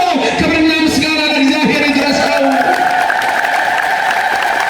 ወእለሰ አስገረቶሙ ጸጋ እግዚአብሔር ወጽኡ እምዓለም መሳቶሙ ይላል። የእግዚአብሔር ጸጋ የጠራቻቸው ፈጥረው ከዓለም ወጡ። በከመ ወፅአ ሎጥ እምሰዶም፣ ሎጥ ከሰዶም እንደወጣ ወከመ ገብረ ኤልሳዕ ነቢይ ያን ቀራኢ በቴስቢ ዘገለዓድ የነበረውን ኤልያስን በመጎናጸፊያው ነካ ያደረገው ተከትሎት እንደሄደ እንደዚሁ ተጠሩና ወጡ። ተጠርታችኋል፣ ወደማሳይ ምድር ወጣ፣ ወደማሳይሽ ምድር። ምድራችን ነች፣ የምንወርሳት እች ነች፣ መቀበሪያችን እች ነች፣ ሕይወታችን እች ነች። ትንሣኤያችንም ከቤተ ክርስቲያን ነው የሚሆነው። ኦርቶዶክስ ልጆች ከምድረ በዳ አይደለም፣ በዚች ዙሪያ ነው የምንቀበረው። የምንነሳውም ከዚህ ነው። ክብርና ምስጋና ለእግዚአብሔር ይድረሰው። ስሙ የተመሰገነ ይሁንልን። ወደዛች ተራራ ሽሻለሁ። አንድ ትንሽ ተራራ ሳየው ሎጥን እኮ ነው። ምክንያቱም ሎጥ የታደለ እኮ ነው። ሎጥ ራሱ ከአብርሃም ጋር እኮ አብሮ ወጥቷል። እግዚአብሔር አብርሃምን እባርክሃለሁ ወአቢ ስመከ፣ ስምህንም ከፍ ከፍ አድርገዋለሁ። አብርሃም እግዚአብሔር ከፍ ያድርገው ስማችሁ። ከፍ ያለ ስም እኮ አላችሁ። ከፍ ያድርገው ስማችሁ። ስምህን ከፍ አድርገዋለሁ፣ ስምህን አከብረዋለሁ፣ አገነዋለሁ። አብርሃም የነበረውን አብርሃም አደርገዋለሁ፣ አባት የነበረውን አበ ብዙኃን እለዋለሁ አለና ስሙን ቀየረው። መልካም የሆነውን ስም ይስጣችሁ እግዚአብሔር። ስሙ የተመሰገነ ይሁንልን። ይሄ ለአብርሃም ተሰጠው። ወትከውን ቡሩከ ይለዋል። ቡሩክ ትሆናለህ አብርሃም። ያ ደግሞ ቡሩክነት ለሱ ብቻ አይደለም። ያ ስሙ ከፍ የሚለው ለሱ ብቻ አይደለም። ወእባርኮሙ ለእለ ይባርኩከ፣ የሚባርኩህን እባርካቸዋለሁ። ወእረግሞሙ ለእለ ይረግሙከ፣ ሊረግሙ የሚፈልጉ ካሉ እኔ ነኝ ረግሜ የማጠፋቸዋለሁ። እግዚአብሔር አብርሃም ሰማችሁ? የሚባርኩህን እባርካለሁ፣ የሚባርኩህን እባርካለሁ። የሚንቁህን ግን የሚጠሩህን ግን ምን አድርጋቸዋለሁ? የሚረግሙህን ዛሬ ቅዱሳን ይረገማሉ በብዙ ቦታ። ማቴዎስ 10ን አይታችሁታል። ሐዋርያቱም እንዳላቸው በየምኩራቦቻቸው ይገርፏቸዋል፣ ያሳድዷቸዋል። ዛሬ ምኩራብ በተባሉ ቸርች ተብለው በተሰየሙ ገብረ መንፈስ ቅዱስ ይሰደባል፣ ተክለ ሃይማኖት ይሰደባል፣ ቅዱሳን ይሰደባል። ኧረ መብርሃን እንኳን ትሰደባለች። ራሱን ባለቤት ክርስቶስን እኮ ይሰሙታል። ስለዚህ እግዚአብሔር ምን አለ? የሚባርኩህን እባርካለሁ፣ የሚመርቁህን እመርቃለሁ፣ የሚረግሙህን እረግማለሁ። ምን ነው ፈራችሁ? ተናገሩ። የሚባርኩህን እባርካለሁ፣ የሚያመሰግኑህን አመሰግናለሁ፣ የሚመርቁህን እመርቃለሁ፣ የሚረግሙህን እረግማለሁ፣ የሚጠሉህን እኔ እጣላቸዋለሁ። እግዚአብሔር ነው። ገብረ መንፈስ ቅዱስን የሚጣላውን እግዚአብሔር ነው የሚጣላው። ተክለ ሃይማኖትን የሚጣላውን እግዚአብሔር ነው የሚጣላው። ጊዮርጊስን የሚጣላውን እግዚአብሔር ነው የሚጣላው። ይኸው ይሄ ቃል ያለ ዘላለማዊ ነው። አብርሃም የሚባርኩህን እባርካለሁ፣ የሚንቁህን ደግሞ እኔ እግዚአብሔር ንቃቸዋለሁ። ከዚህ በላይ ቃል ኪዳን የለም። ክብርና ምስጋና ለእግዚአብሔር ይድረሰው። ስሙ የተመሰገነ ይሁን። አያችሁ፣ ቅድም ያልኳችሁ ስጀምር እኛ መጽሐፍ ቅዱሳዊ ዛሬ አቡነ ገብረ መንፈስ ቅዱስ ብለን ስንጠራ እግዚአብሔር ለገብረ መንፈስ ቅዱስ የሰጠውን ቃል ኪዳን አውቀን ነው። የሚባርከውን አቤት የሚረግሙን። ታዲያ ከዚህ ውጭ ምን ቃል ትፈልጋላችሁ? ኦርቶዶክሳዊ ስምህን ከፍ አድርገዋል።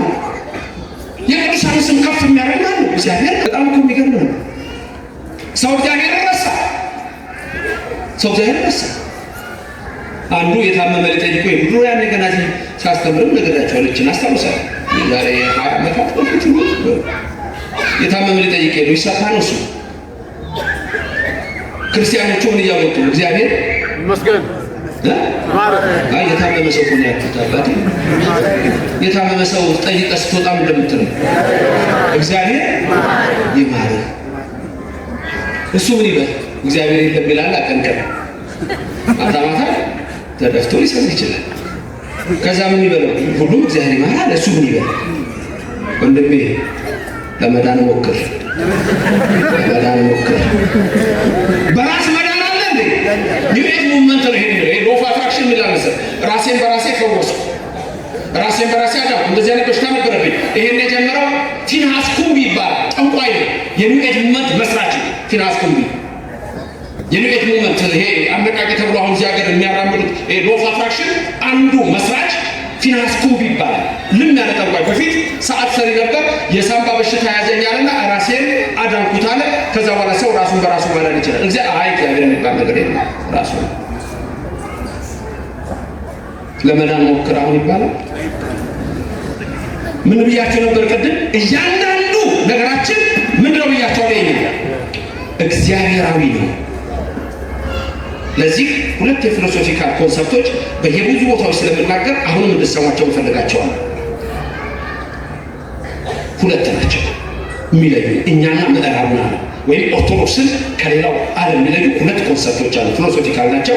ቃሎቹ ልንገራችሁና በአማርኛ እነግራችኋለሁ። መጀመሪያ በግሪክ፣ ቀጥሎ በእንግሊዝኛ፣ ቀጥሎ በአማርኛ ልንገራችሁ። በግሪኩ ያለው እሳቤ አንትሮፖስ ማለት ሰው ማለት ነው። አንትሮፖሴንትሪሲዝም ማለት ማን ሴንተርድ ማለት ነው። መሰረቱ የተመሰረተው በሰው ላይ ነው ማለት ነው። ሁለተኛው አስተሳሰብ ቲዮሴንትሪሲዝም ይባላል። ቲዮሴንትሪሲዝም የሚባለው ኮንሰፕት ቲዮሴንትሪክ ማለት ጋድ ሴንተርድ ማለት ነው። ሰው ላይ ሳይሆን ላይ የተመሰረተ እግዚአብሔር ላይ። ይሄ በፍልስፍና እይታ ነው። አሁን ይሄ ምን ማለት እንደሆነ ልንገራችሁ። ምን ማለት እንደሆነ ልንገራችሁ። እንዴት ዋላችሁ? እንዴት አመሻችሁ? ነገ ጠዋት ባገኛችሁ እንዴት አደራችሁ ስላችሁ መልሳችሁ ምንድን ነው? ጉድ ሞርኒንግ። መልሱ ምንድን ነው? በፈረንጅኛው ጉድ ሞርኒንግ እሱ ነው አለ። ዳፍተር ነው ጉድ ኢቭኒንግ። ጉድ ኢቭኒንግ ጥሩ ጠዋት፣ ጥሩ ከሰዓት፣ ጥሩ ቀን፣ ጥሩ ማታ። እዛ ውስጥ የእግዚአብሔር ስም የለም። ምን ላይ ነው መሰረቱ? ሰው ላይ ነው። አንተ ጋር ብቻ ወደ ላይ ልዩነታችን ላይ የሆነ ሰው ስጦታ ሰጥቶ የእናንተ መልስ ምንድን ነው? ስጦታ ሲሰጣችሁ እግዚአብሔር ይስጥልኝ አይደል? እግዚአብሔር ይስጥልኝ፣ እግዚአብሔር ይስጥሽ። ወንድ ብቻ ነው የሚሰጠው። እግዚአብሔር ይስጥልኝ፣ እግዚአብሔር ይስጥሽ፣ እግዚአብሔር ይስጥልኝ አለ። በቃ እግዚአብሔር ይስጥልኝ አይደል? እንደሱ ነው የምትሉት። በእንግሊዝኛው ሳንድ ሰው ሰጥቷችሁ ምን እንደምትሉት እግዚአብሔር ይስጥልኝ ነው የምትሉት። ቴንክ ዩ አይደል? ቴንክ ዩ ዩ ምክንያቱም አንትሮፖሴንትሪክ ነው። የምዕራቡ ዓለም ከእግዚአብሔር የሸሸበት ምክንያት ሰው ላይ ነው የተመሰረተው። እኔና እናንተ ግን የተመሰረተው በእግዚአብሔር ቅዱስ መጽሐፍ በአባቶቻችን ትምህርት ላይ ነው። ማን ይመስገን? ማን ያሳደረን? ማን ያዋለን? ማን ያስመሸን? ማን ነው እችን አሁን አየር የምንተነፍሳት ነው የሰጠን? እሱ ያልተመሰገነ ታዲያ ማን ይመሰገን ነው? ክብርና ምስጋና ለእግዚአብሔር ይድረስ። አያችሁ፣ መሰረታችሁ ማን ነው? እግዚአብሔር። ህይወታችሁ፣ ባህላችሁ ምንድን ነው? መጽሐፍ ቅዱስ። መጽሐፍ ቅዱስ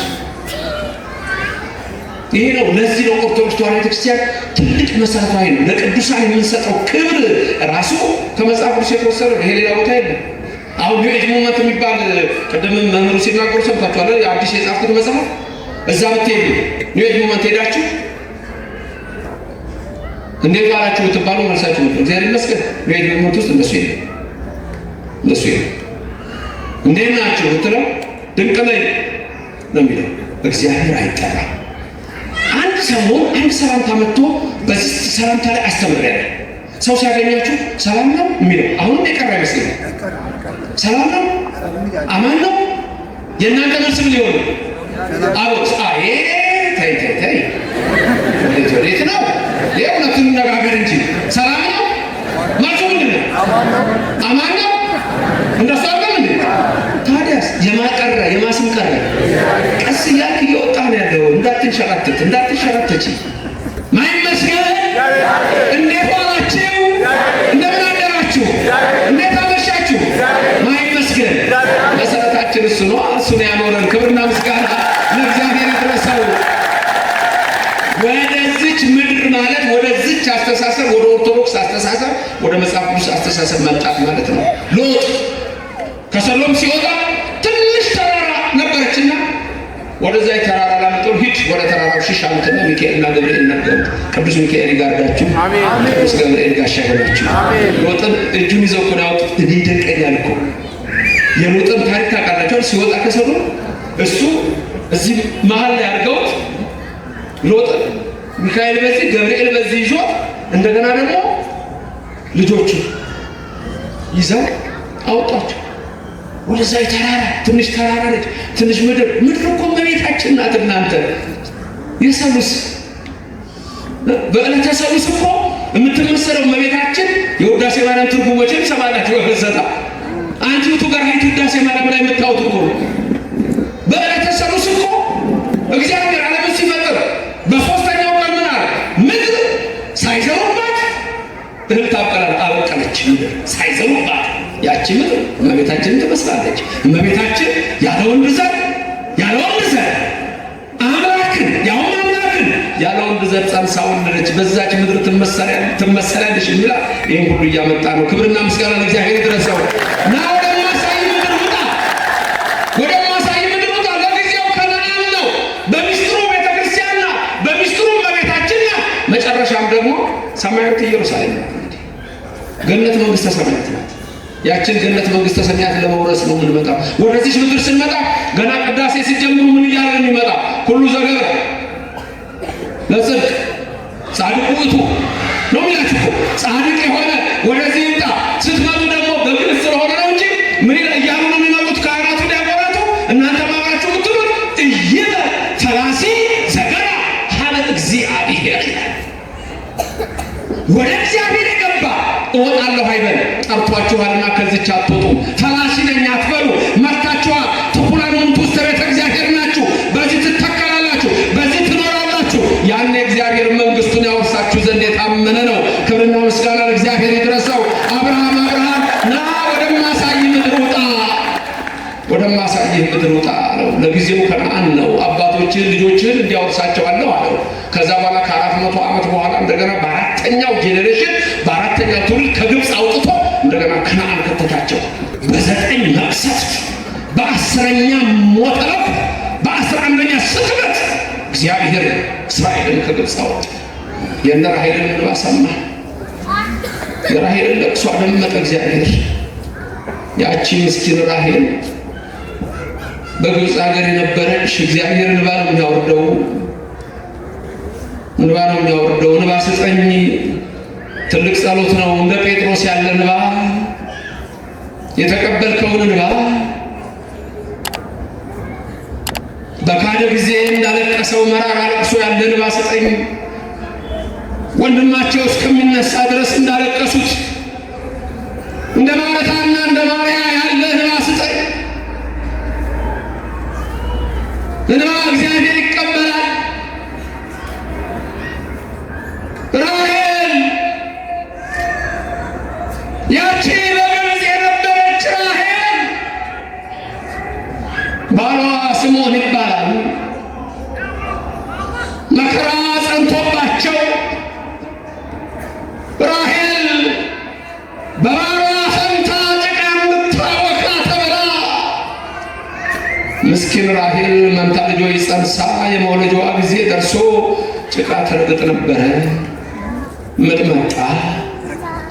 ጭቃ እየረገጠች መንታ ልጆች ልትወልድ የደረሰች ምስኪን ሴት ያ የግብፅ ወታደር የፈርዖን ወታደር ጅራፉን ይዞ ቆሟል። እባክህ ምን መጥቶብኛል? እባክህ መንታ ልጆች አሉ በማህፀኔ፣ የመውለጃዬ ቀን ዛሬ ነው፣ እባክህ ልውጣ፣ ህመም እየተሰማኝ ነው አለችው። ያ የፈርዖን ወታደር ልትወልጃቸውን በዛው ትረግጫቸዋለሽ፣ የባሪያ ደም ጡሩን ያጠብቀዋል እንጂ አያላውም አላት። ክፎች አሉ እኮ ለሰው የማይራሩ፣ ለአሮጊት የማይራሩ፣ ለሽማግሌ የማይራሩ፣ ለሕፃናት የማይራሩ አሉ። ውጡ! ከዛ ነው ትምህርቱ። ውጡ! ከገዳይ ትውልድ ውጡ! ከጣዖት አምልኮ ውጡ! ሌላ ነገር የለውም። አብርሃምን የጠራው ለዛ ነው።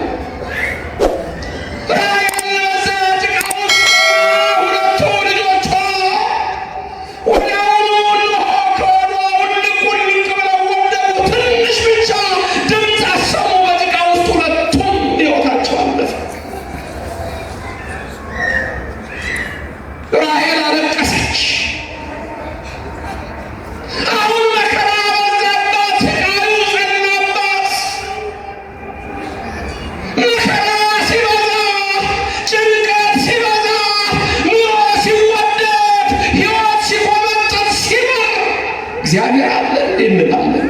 አለ ነገሩ። ራሔል በላይ ቀና አለች፣ እንባዋንም ወደ ሰማይ ረጨች። ያለሙ በሰማይ አምላከ እስራኤል አለ እግዚአብሔር። የኔን እንባ የሚያይ የልጆችን ደም የሚያይ እግዚአብሔር አዶናይ የኤልሳዳይ አለ አለች።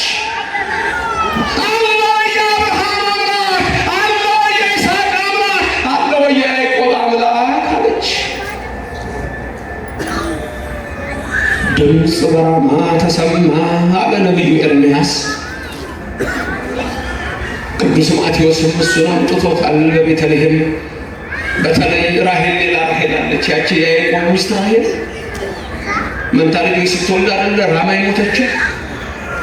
ከእሷ ጋር ታሪኩ ይገናኛል፣ ስማቸውም ይገናኛል።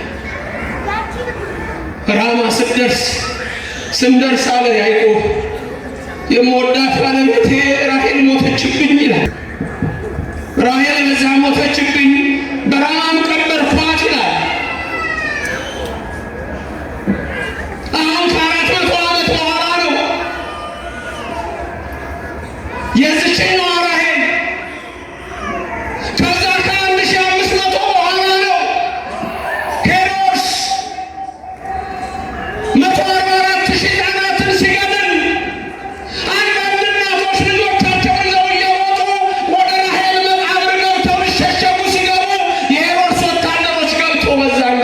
በስከፊት የቀሙ ገደሏቸው። ድምፅ በራማ ተሰማ። ራማ የእነ ቅዱስ ሚካኤል አገር ነው። ራማ የእነ ቅዱስ ገብርኤል አገር ነው። ድምፅ በራማ ተሰማ። መላእክት ሰሙ። መላእክት ደግሞ ወደ እግዚአብሔር አደረሱት። ሰማይኩ ገአሮሙ ለሕዝቤ አለ እግዚአብሔር። የራሔል እንባ እግዚአብሔርን ከሰማይ ወረደው። ከዛ ደም አፍስሰዋልና የመጀመሪያው ተአምር ውሃው ወደ ደም ተለወጠ። ከዛ 9 መቅሰፍ፣ ከዛ 10ኛ ሞተ መኩ፣ ከዛ 11ኛ ሰጥመት። እግዚአብሔር ድንቅ አደረገ። ያንን ሕዝብ ወረደል። ከዛ ከግብፅ ባርነት አወጣው። ቀይ ባህር ቢደርሱ በአፍንጫ ውስጥ እሳት ቀይ ባህርን ከፈለላቸው። እስራኤል ተሻገሩ። ፈርዖን ሰመጠ። የሙሴን መዝሙር ማርያም እህቱ ዘመረች። እግዚአብሔር ስሙ እግዚአብሔር ነው አለች። ስሙ ማን ነው? እግዚአብሔር ተዋጊ አምላክ ነው አለች። ምን አይነት አምላክ ነው? ድንቅ አምላክ ነው። ስሙ ግሩም ይሁን። ተዋጊ አምላክ ነው እግዚአብሔር። ይወርዳል እግዚአብሔር፣ ይመጣል እግዚአብሔር። ግን ጊዜ ገቢር ለእግዚአብሔር ነው እሱ። የኔና የናንተ ልብ ሲመለስ፣ የኔና የናንተ ልብ ካልተመለሰ ውጣ፣ ከጫት ውጣ፣ ከሽሻ ውጪ፣ ከርኩሰት ውጡ፣ ከዝሙት ውጡ፣ ከመለያየት ውጡ፣ ከመነካከስ ውጡ። ችግር ገና ቤት ውስጥ ቁጭ ብለህ ወንድም ከእህት ተቋርጸህ በርግጥ የምናበቀል ይዘህ እግዚአብሔር ይወርተላል። አይወርድም። መጀመሪያ ልቡናችን በእግዚአብሔር መንፈስ ቅድም ምንድን ነው ያለው? እጠበኝ አንጻኝ ያለ ያለው ይጠበል እግዚአብሔር። ንጹህ ልብ ይፍጠርልን። እግዚአብሔር ሲፈጥር ይኖራል እንዴ? ፍጠርልኝ። ከዛስ በቃ ናውጣ ከጣውት ከዛስ ስምህን ከፍ አደርገዋለሁ። ከዛስ እባርካለሁ። የሚባርኩህንም እባርካቸዋለሁ፣ የሚረግሙህንም እረግማቸዋለሁ። ስምህን ታላቅ አደርገዋለሁ። አብርሃም ውጣ አለው። ወትከውን ቡሩክ አለው። ብሩክ ትሆናለህ አብርሃም አለው። ብሩክ እግዚአብሔር ስሙ የብሩክ አብርሃም አምላክ እግዚአብሔር ስሙ የተመሰገነ ይሁን። አብርሃምም እግዚአብሔር እንዳደረገው ወጣ። ወይትባረኩ በከ ኩሎሙ አሕዛበ ምድር፣ የምድር አሕዛብ ሁሉ በአንተ ይባረካሉ። ይህን ቃል ደግማቸው። የምድር አሕዛብ ሁሉ በአንተ ይባረካሉ።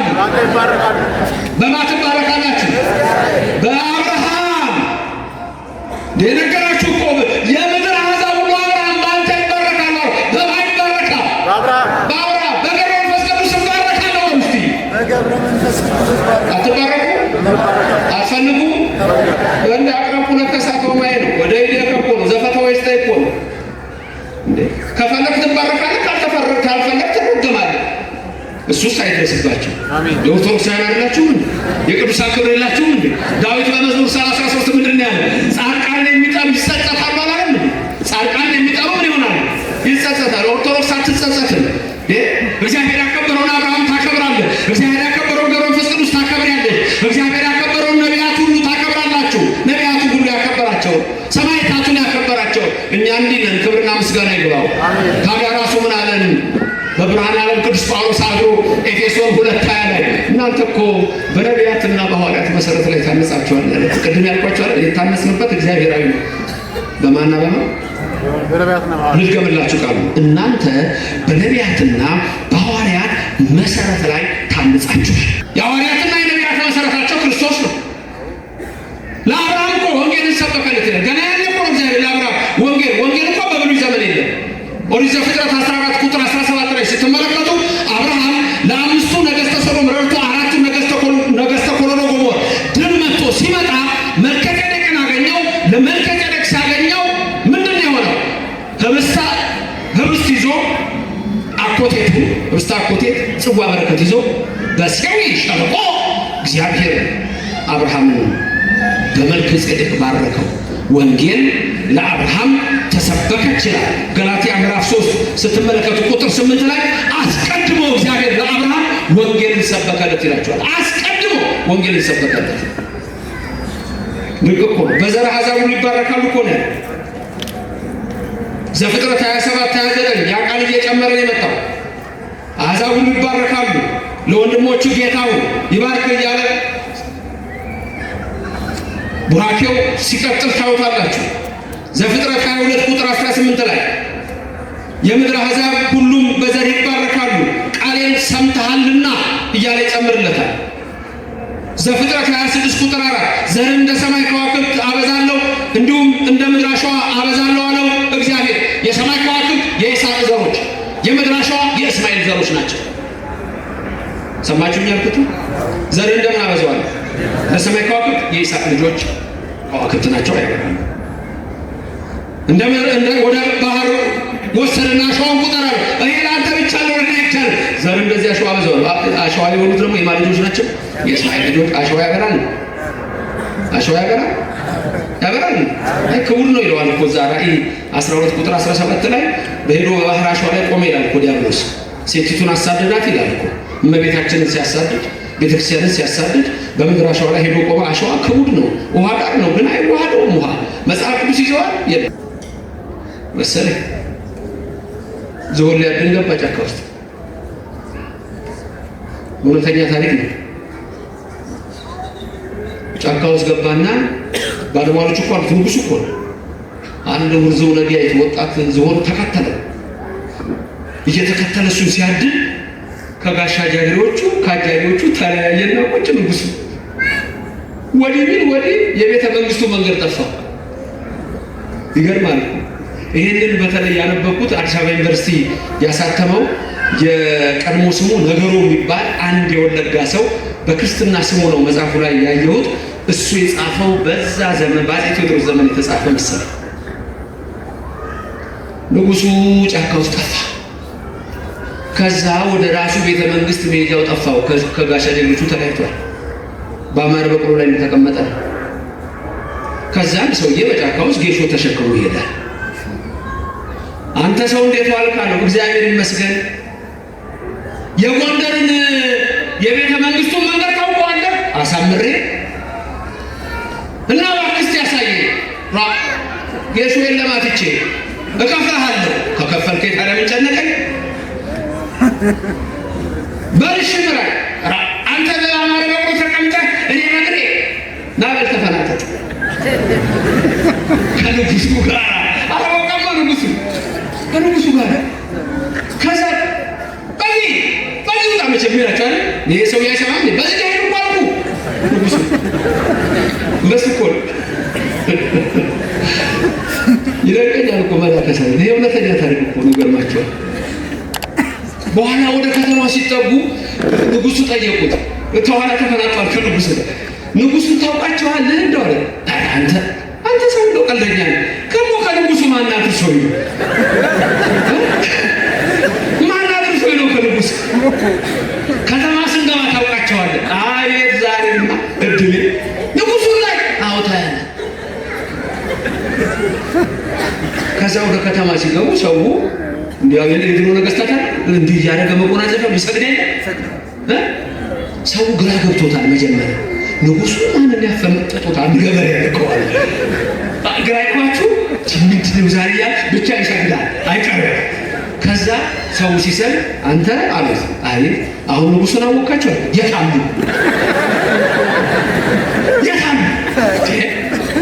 ሰው ያደረገው አታውቅም እንዴ? አታይም እንደ ሰውማ እየሰገደ ነው። ታዲያ የሚሰግደው ለማን ነው? ለእኛ እኮ ነው የሚሰግደው አይታይም አሉ። ለእኛ ነው እንዲ እና አሁን ንጉሱን አወቃቸዋል። እንግዲያውማ ወይ ከአንተ ወይ ከኔ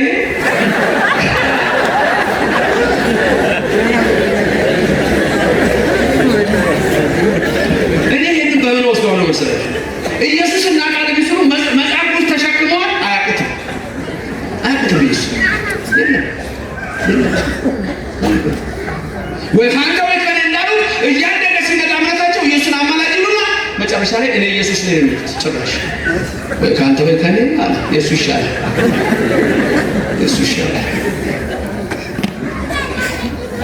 አብርሃም ወደማሳይ ምድር ውጣ፣ ወደዛ ወደማሳይ ምድር ውጣ፣ እባርካለሁ፣ አሕዛብ ሁሉ በዘርህ ይባረካሉ።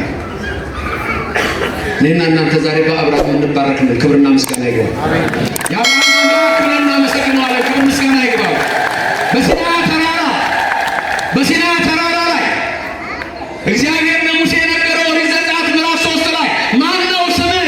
ሄጄ ውጡ ስላቸው ማላከኝ ብላቸው ማልበላቸው ሙሴ ሂድ የአባቶቻቸው አምላክ ወደ እናንተ ላከኝ በል፣ የአብርሃም የይስሐቅ የያዕቆብ አምላክ በል።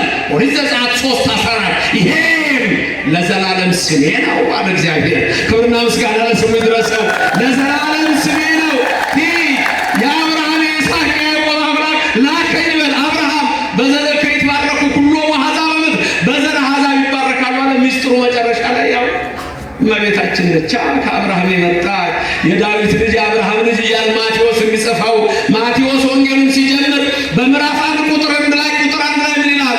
መጽሐፈ ልደቱ ለእግዚእነ ኢየሱስ ክርስቶስ ወልደ ዳዊት ወልደ አብርሃም ይላል። እንዲህ ነው የሚለው ሲጀምር የዳዊት ልጅ የአብርሃም ልጅ አለ። አያችሁ፣ ያቺ እኮ እመቤታችን ናት። በእሷ ዘር በኢየሱስ ክርስቶስ የተባረክን እኔና እናንተ እኮ ነን። ያዳንን ኢየሱስ ክርስቶስ ክብርና ምስጋና ይግባው።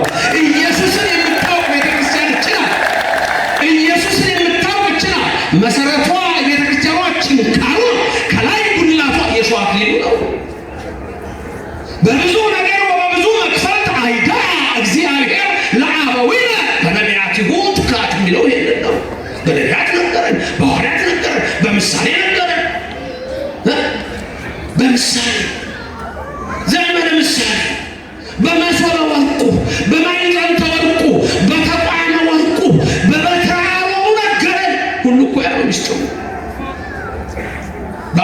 በመርገፍ ነገረን። በአምሳለ ነበልባል ሐመልም አለ ሙሴ፣ በአምሳለ ጸምሮ ጠል ለጌዴዎን። ይሄ ሁሉ እኮ ነው እኮ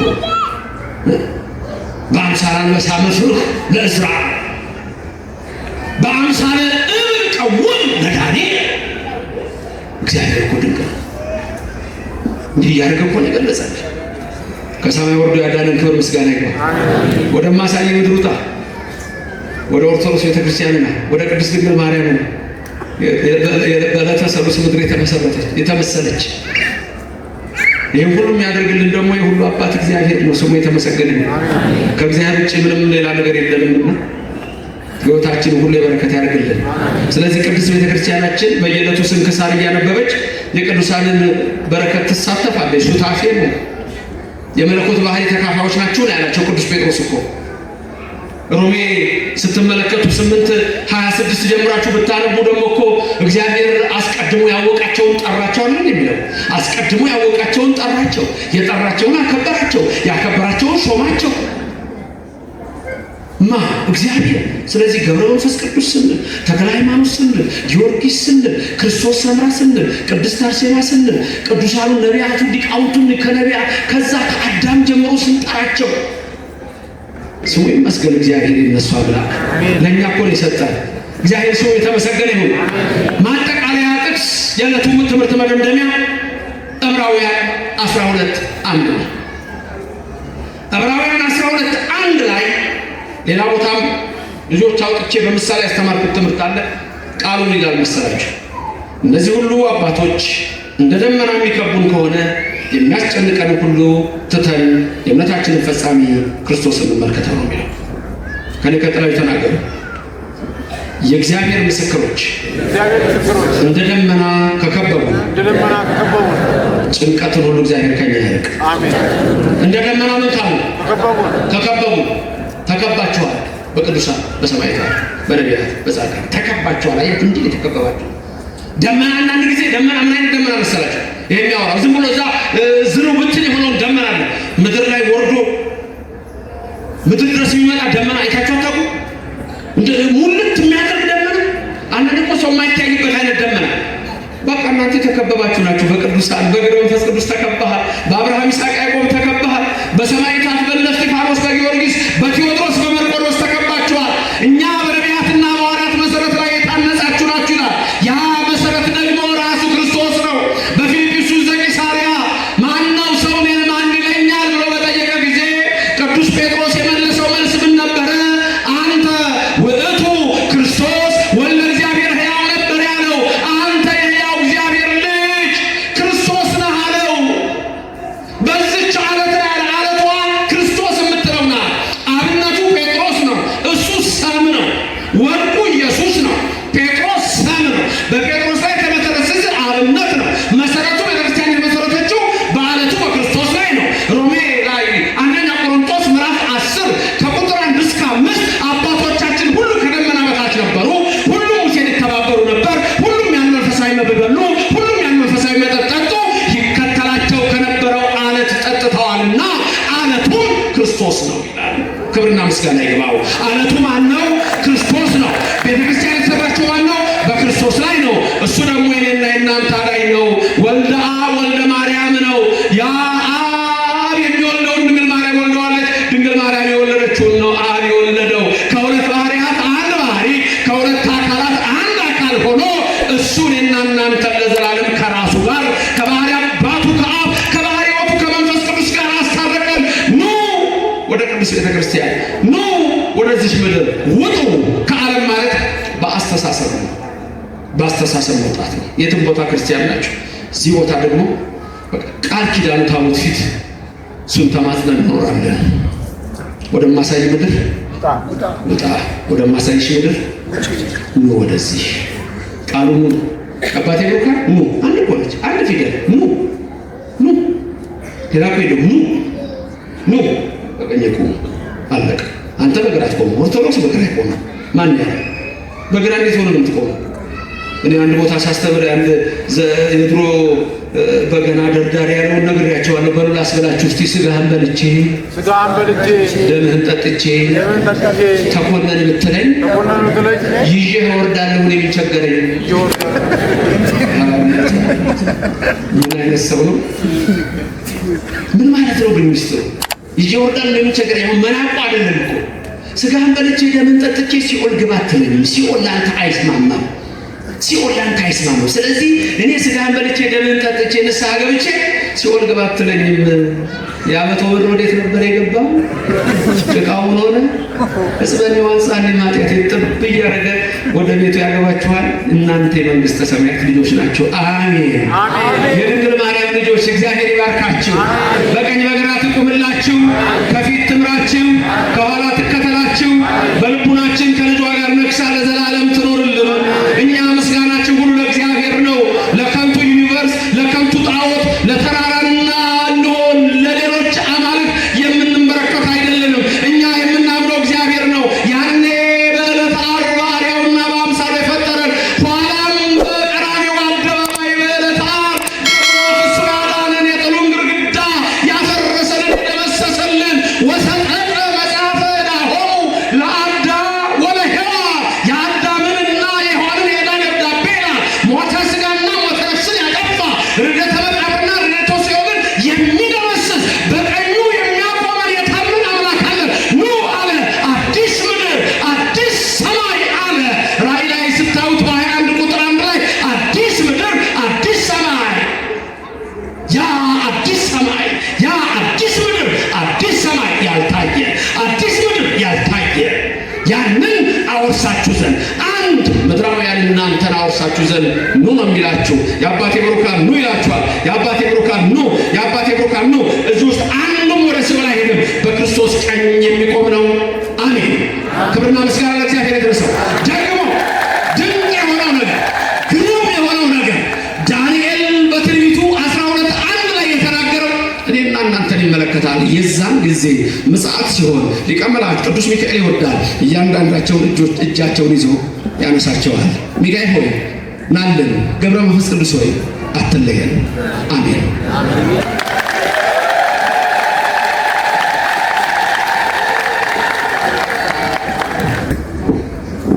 ክቡር ሊቀ ማእምራን ቀሲስ ፕሮፌሰር ዘበነ ለማ፣ ክቡር አባታችን የዚህ ታላቅ ቤተ መቅደስ ዋና አስተዳዳሪ፣ ክቡር መምህራችን ዶክተር ዘበነ ለማ፣ ክቡራን ሊቃውንተ ቤተ ክርስቲያን፣ ዘማሪያን፣ የእግዚአብሔር ቤተሰቦች ሁላችሁ እንደምን አመሻችሁ? እንደምን አመሻችሁ? እንድናመሰግነው የፈቀደልንን አምላክ እስቲ አመስግኑ። በደንብ አድርጉና አመስግኑ። ውድ የሳኔል ሚዲያ ቤተሰቦች በዚህ ቻናል የኢትዮጵያ ኦርቶዶክስ ተዋሕዶ የንግስ በዓላትን፣ መጽሐፍ ቅዱስን መሠረት ያደረጉ ስብከቶችን፣ መንፈሳዊ ዝማሬዎችን እና ክብረ ቅዱሳንን የሚገልጡ ትምህርቶችን በስፋት የሚቀርቡበት ስለሆነ ለቻናሉ አዲስ ከሆኑ ሰብስክራይብ በማድረግ ቤተሰብ ይሁኑ። ይህን መንፈሳዊ አገልግሎት ላይክ፣ ሼር በማድረግና አስተያየት በመጻፍ ይደግፉ።